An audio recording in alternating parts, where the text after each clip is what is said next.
ಇಂದು ನಮ್ಮ ರಾಜ್ಯದ ಉಪಮುಖ್ಯಮಂತ್ರಿ ಆದಂತಹ ಶ್ರೀ ಡಿ.ಕೆ. ಶಿವಕುಮಾರ್ ಅನ್ನು ಭೇಟಿ ಮಾಡಿದ ಉದ್ದೇಶ ನಮ್ಮ ಹುಣಸೂರಲ್ಲಿ ಕೆಆರ್ ನಗರ ನಮ್ಮ ಕ್ಷೇತ್ರಕ್ಕೆ ಬರದೇ ಇದ್ರು ಸಹ ಅಲ್ಲಿ ಕೆಆರ್ ನಗರ ಮತ್ತೆ ಹುಣಸೂರಿನಲ್ಲಿ ಒಂದು ಎತ್ತು ನೀರಾವರಿ ಒಂದು ಸ್ಕೀಮ್ ಇದೆ.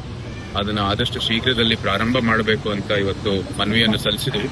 ಜೊತೆಗೆ ನಮ್ಮ ಕೊಡಗಲ್ಲೂ ಕೂಡ ಈ ಲಿಫ್ಟ್ ಇರಿಗೇಷನ್ ಸ್ಕೀಮ್ ಅನ್ನು ನಾವು ಆದಷ್ಟು ಬೇಗ ಅನುಷ್ಠಾನ ಮಾಡೋದಕ್ಕೆ ಕೇಂದ್ರ ಸರ್ಕಾರಕ್ಕೂ ಕೂಡ ಇವತ್ತು ಏನೇನು ಪ್ರಸ್ತಾಪಗಳು ಹೋಗಬೇಕಾಗಿದೆ ಅದಕ್ಕೂ ಕೂಡ ತಮ್ಮ ಮಂತ್ರಾಲಯದ ಮೂಲಕ ಇವತ್ತು ಮನವಿಗಳು ಹೋಗ್ಲಿ ಅಂತ ಇವತ್ತು ನಾವು ಪ್ರಸ್ತಾಪವನ್ನು ಕೊಟ್ಟಿದ್ದೀವಿ.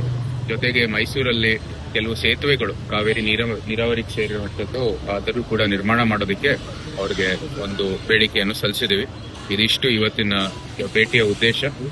ಜೊತೆಗೆ ಕಟ್ಟಿಸಿ ಮೀಟು ಅವರು ಸಹ ಒಂದು ಖಾತ ಆಗಿರುವಂತದ್ದು ಎಲ್ಲರಿಗೂ ಸಂತೋಷದ ಸಂಗತಿ. ಅವರಿಗೆ ಶುಭಾಶಯಗಳನ್ನು ಸಲ್ಲಿಸಿದ್ದಾರೆ.